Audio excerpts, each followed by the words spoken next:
Today, I'll walk you through how to connect GitHub to Cloudflare, even if you're a total beginner or just need a quick refresher. By the end of this guide, you'll know exactly how to link your GitHub repository to Cloudflare so you can streamline your deployment process. Let's get started. First, open your preferred web browser and search for Cloudflare.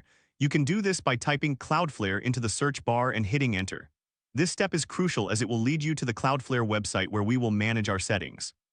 Once you see the search results, click on the official Cloudflare link.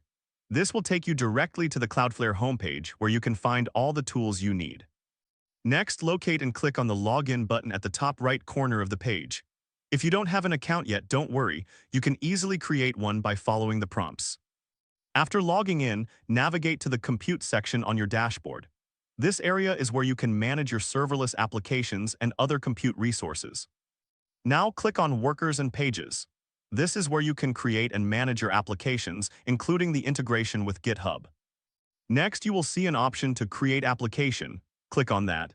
This step sets the stage for connecting your GitHub repository to Cloudflare.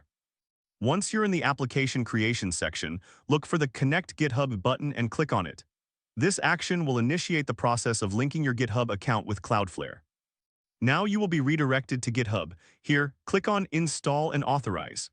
This step allows Cloudflare to access your GitHub repositories and manage deployment seamlessly. And there you have it. You've successfully connected GitHub to Cloudflare. This integration will enable you to deploy your applications directly from your GitHub repository to Cloudflare, making your workflow much more efficient. If this helped you out, please give the video a thumbs up. If you run into any issues, leave a comment below. Subscribe for more actionable guides. Thanks for watching.